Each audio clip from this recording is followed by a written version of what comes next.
Tuesday morning, and he's been in multiple NFL front offices and has won many, many awards. And of course, he's got those Lombardi trophies. Let's welcome in our NFL front office insider, Mr. Scott Pioli. What's up, Scott? Hey, what's up, Scott? Hey, good morning, everyone. It's good to be back. Good to be back. We all stayed up late last night, I know you did as well, to watch that classic Browns-Ravens game. And we saw Lamar Jackson back in what looked to be MVP form at moments. For most of the season, Lamar hasn't looked like the reigning MVP. Now, after watching last evening, do you think that changes, or do you think you can attribute some question to why he has struggled this season like he didn't last year? Yeah, the changes I see in him is not necessarily what he's doing, but what other teams are doing, Peter. And what we're seeing this year from defenses is a lot more sub-defenses. What I mean is nickel and dime defenses backed up with man-to-man coverage, which is different from what teams were doing last year. So he's need to make an adjustment. I think it's interesting is when you have such a rare season like he did last year, it ratchets up not only the standard, but the expectations. And for anyone to play back-to-back seasons like he, and improve or be what he was last year, I think is not, it's not possible. So I think really what you're seeing is the change in how people are defending him. The other big thing that's affecting him is the offensive line. He lost an 8-time Pro Bowler in Marshall Yanda. Ronnie Staley, the left tackle, gets injured. They've had to shuffle this line around. So he's still adjusting to things on the fly. Oh, and by the way, he had COVID in the middle of this season. So I think it's important to note that even though he's not what he was last year, he is still a very good player. And last night showed that to us, Peter. Speaking of very good players, let's talk about another young superstar at the quarterback position. Yesterday, we were talking about how impressed we were with Josh Allen and the Bills. And you have history with Bills offensive coordinator Brian Daboll from your time together in New England and Kansas City. So what stood out to you most about Josh Allen's development over the past year?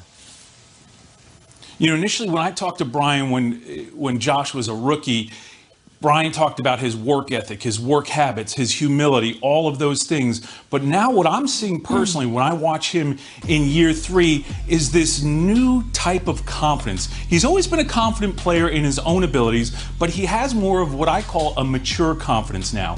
He's confident in his coaches. He's confident in a system that he's now been in for 3 straight years, but he's also confident with the players around him. The addition of Stephon Diggs and also having a player like Cole Beasley, a solid running game, a really strong offensive line, he just looks more comfortable and confident about his surroundings and everything around him. And again, what I call that is much more of a mature confidence, and it's showing in his play this year. And we're seeing it change and improve even every week as the competition and the pressure gets tougher. I could say the same thing, Scott, for the guy in Green Bay. Obviously, Aaron Rodgers is playing out of his mind, even by his standards. So if you're in the Packers front office, great. You have a Hall of Fame quarterback. You also have a star running back who's going to want to be paid. You have a first-round rookie quarterback who doesn't even dress for games. There's a pressure that comes with that and an urgency. So what pressure specifically come along with trying to build a team around a future Hall of Famer like Rodgers? The pressure that comes with that, Kyle, I think is temptation. Because as a front office and a head coach, you're working together and you're trying to, it's a very, very delicate balance that you're trying to make right there.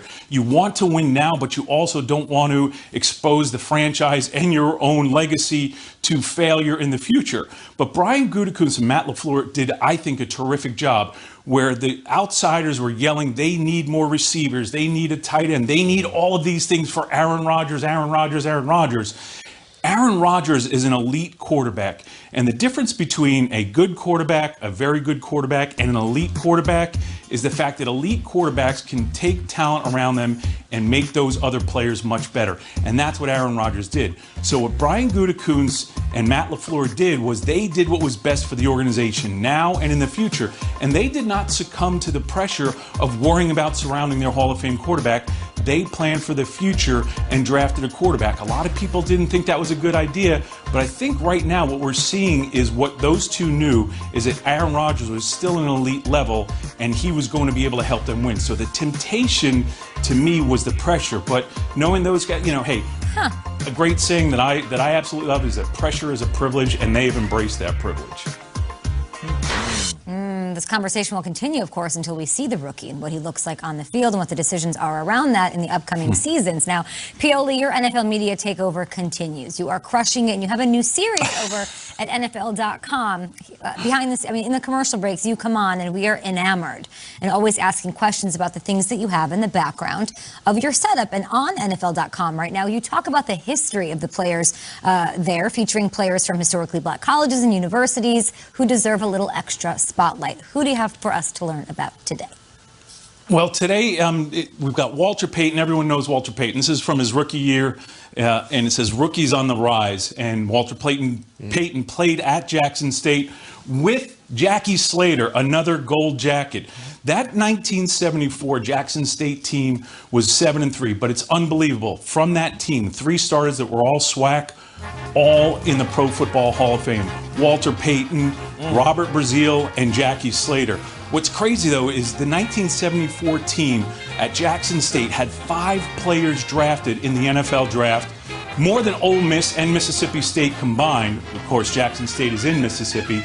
And they had a 6th player by the name of Rod Phillips, who was their tight end and was an undrafted free agent and ended up playing 6 seasons at running back. So from that team at Jackson State, they had Walter Payton, another guy, Ricky Jackson, who was also drafted. He was the backup running back and shared the backfield with Walter Payton. Then they had a tight end that became a 6-year NFL running back. Again, 7 players from that team that went to the NFL, and Payton and Brazile were drafted. Robert Brazile was drafted in 75, and then the next year, 1976, Jackie Slater came along and he was drafted. Unbelievable football team and a true history of the HBCU that people really should know. It's unbelievable. Jackie Slater, of course, played 20 years for one team, the Rams. He was the first player ever to do that in NFL history. 20 years, one team. Were you going to say something? Oh, no, I'm just saying that's amazing. I always appreciate him kind of educating everybody on the history of HBCU. We love it. And now, of course, Jackie's son, Matt, one of the greats in the NFL as well. Were you there when they drafted him, Scott? Yeah, that was my final draft at the New England Patriots in 2008. We drafted Matthew. And Matthew didn't even play on offense. Matthew was the Pac-10 special teams player of the year. He had 25 special teams tackles. He was unbelievable. And we drafted him intentionally, knowing that he had rare speed, but probably wasn't going to be a receiver. And we really thought he was going to be able to be a top special teams player. But along with being a top special teams player and probably a potential gold jacket himself, Matthew Slater is one of the finest human beings in the National Football League, and it remains a dear, dear friend. That's awesome. Awesome stuff. We love having you on, Scott. Thank you for dropping the knowledge, and thank you for informing the viewers and also giving your front office insights. The final few weeks of the season, we're going to be leaning on you for some of these head coaching and GM jobs and letting us know what you think and what you think is what's going to happen in the coming weeks. That's a sharp fit, too, Pioli. Anything. Hey, Kyle. Kyle, it makes me rental. angry you didn't tell me why I have this water bottle. Oh, we'll get into it, believe me, because you got to hydrate. Angry. Makes you angry? Yeah. I got something to be angry about. Never Scott Pioli's contributions. They're great. Never. The question is, you at home, are you ready for angry runs? A Hall of Famer, a rookie, and dancing on angry runs? We have a very special surprise or two up our sleeve next segment.